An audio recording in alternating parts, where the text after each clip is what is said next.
everyone, especially to our readings and Philippine history instructor, Ma'am Gian Enteria Dalmatian.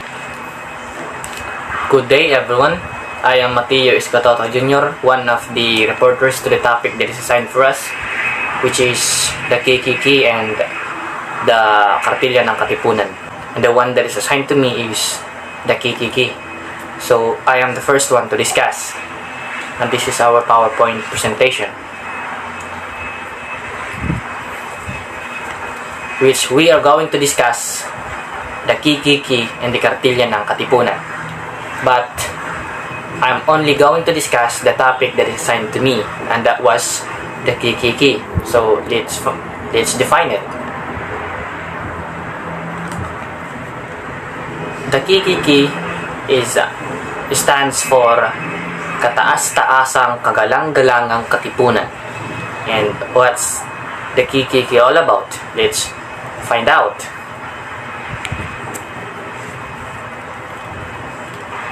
These are the details of the Katipunan.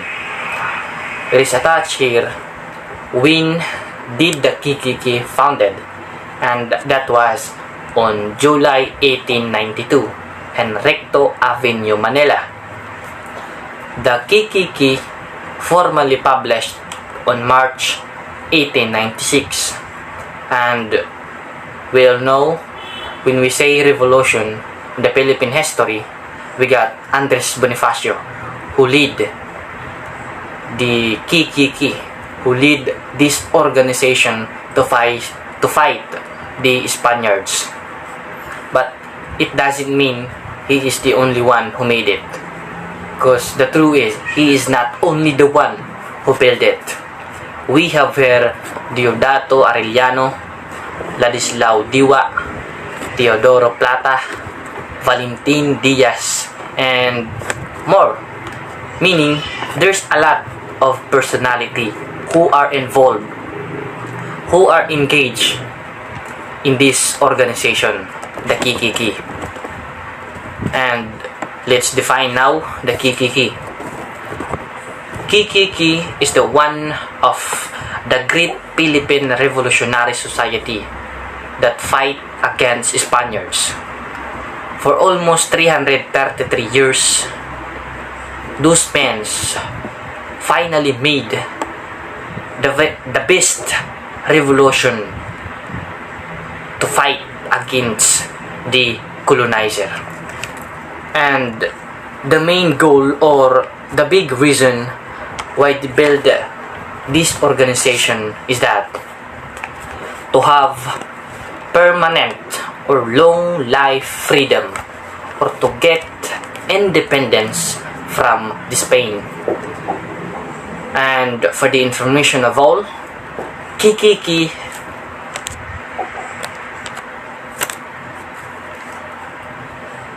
is not the first organization formed during the Spaniards. There was a previous revolt who fight against Spaniards, and sad to say, they didn't get independence, total independence, but only Katipunan made it. Only the KKK made it. And before the KKK, there was Ilustrados. Ilustrados was a propaganda made by Marcelo H. del Pilar, Garciano Lopez Haina, and Jose Rizal, which demand only on the equal rights and protection against abuses, because during that time, Spaniards treated Filipino as a animal. Anytime or anywhere, if they want to kill Filipino, then they do. That is the things that is worst from us. And now let's find out the writer of the Katipunan.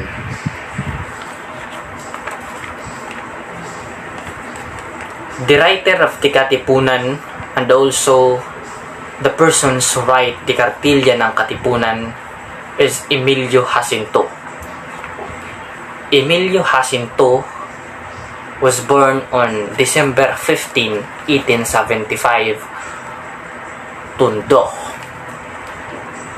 He was died on April 16, 1899 for the age of 23 years.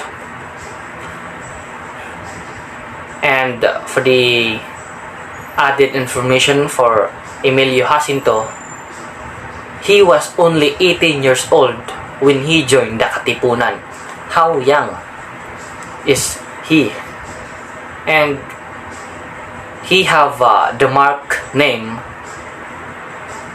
his nickname, the brain of the Katipunan. And Emilio Jacinto is the writer of the Kartilya ng Katipunan, which my groupmate ELVIE will going to discuss later after me. Emilio Jacinto, or his complete name is Emilio Jacinto Y. Dizon, was a Filipino Filipino general during the Philippine Revolution. He was one of the highest ranking officers in the Philippine Revolution. And that's the end of our discussion for the topic that is assigned to me. Thank you. Good day everyone, especially to our readings and Philippine history instructor, Ma'am Enteria Dalmatian. By the way, for those students who haven't known me yet, my name is Enteria LBB, and I'll be continue discussing our report in the KKK and the Kartilya ng Katipunan. In my part, I'll be the one to discuss the 14 rules in Kartilya ng Katipunan written by Emilio Jacinto. To continue our discussion, these 14 rules in Kartilya ng Katipunan is instructed the way a Katipunero should behave, in which specific values should be upheld. Let's now proceed to the 14 rules in Kartilya ng Katipunan. We have here the first rule. The life is not consecrated to a lofty and reasonable purpose is a tree without a shade, if not a poisonous weed. This first rule of conduct simple tells us that we must have purpose-driven life. We must know how to set our goals and find meaning to our life, because without knowing our purpose, we will suffer from unwanted situations. Next rule we have, to do good for personal gain and not for its own sake, it's not virtue. This means that we must not be selfish. We must do good deed not to earn praises, but to show it with all our heart.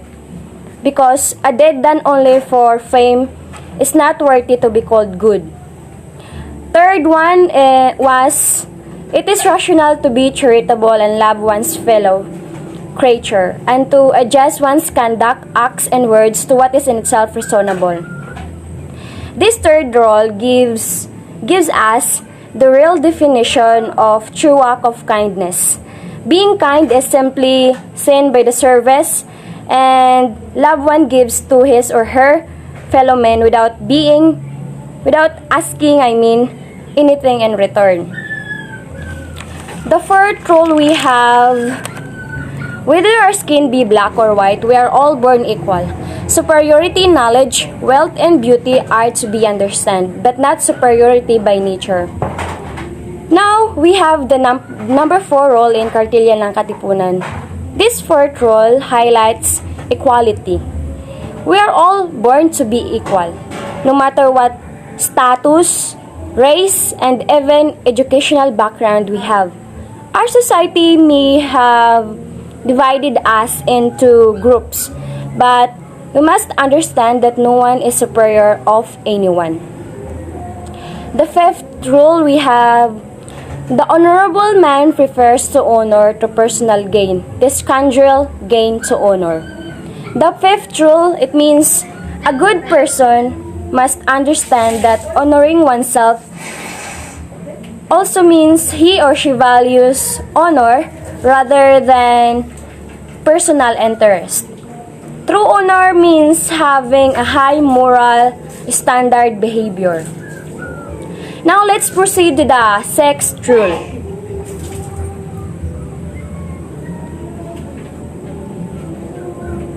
It was said here that to the honorable man, his word is sacred.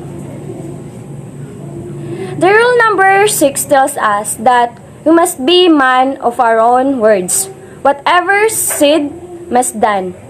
We must do things that we promise because we can never take back what we have been said. So, make sure your promises won't be broken. Seventh rule. Do not waste thy time. Wealth can be recovered, but not time lost. The seventh rule, now that we are in the midst of pandemic, everyone must understand the importance of time. We usually focus ourselves on worrying from different material things. This code of conduct tells us to treasure time because we can never take it back. It will become a memory. So, we should use our time wisely because it might end up regretting for the things we weren't able to do.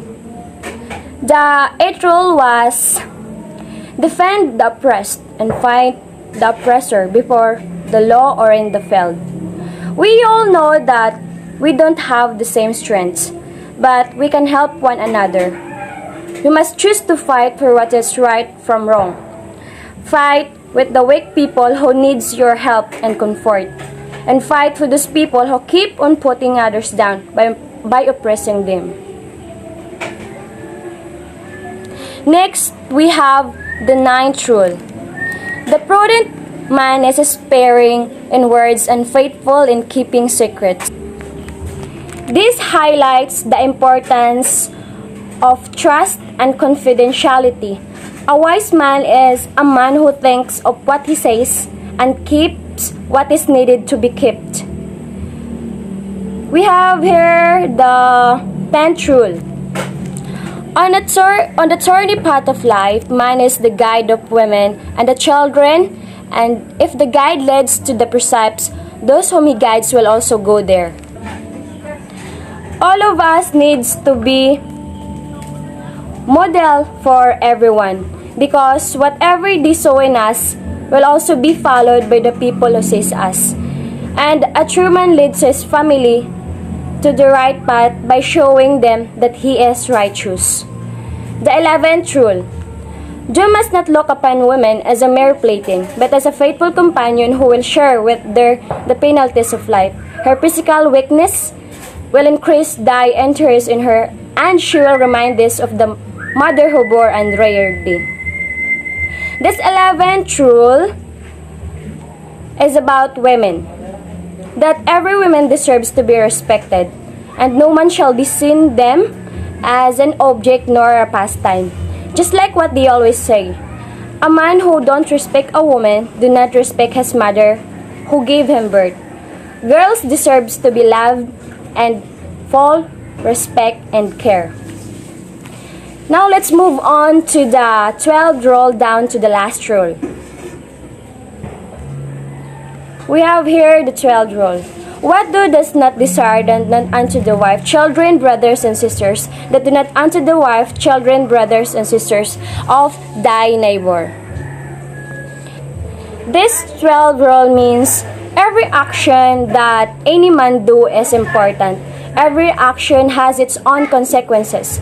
We must not do bad things against other people if we don't want other people do bad things against us. The second to the last rule, we have here, man is not worth more because he is a king, because his nose is aquiline and his color white, not because he is a priest, a servant of God, nor because of his high prerogative that he enjoys upon earth, but he is worth most who is a man of proven and real value. Who does good keeps his words as worthy and honest. He who does oppress nor consent to being oppressed. He who loves and cherishes the fatherland, though he be born in the wilderness, and no tongue but his own. This 13th rule, principle, is about having the right character and good values. A man's life is not measured by what is his status in life, nor with the things that he possesses. Instead, it is in his character and his love for the native land. The last rule we have, when these rules of conduct shall be known to all, the longed-for sun of liberty shall rise, brilliant over the most unhappy portion of the globe, and its rays shall diffuse everlasting joy among the confederated brethren of the same race. The lives of those who have gone before, the fatigues and the well-paid suffering will remain. If he who has desires to enter is informed himself of all this and believes he will be able to perform what he'll be his duties, he may fill out the application for admission. The last code of conduct shows the desire of Emilio Jacinto. And that's all. It's the end of our discussion. Thank you, and I hope you will be able to gain knowledge in our report. Thank you and God bless.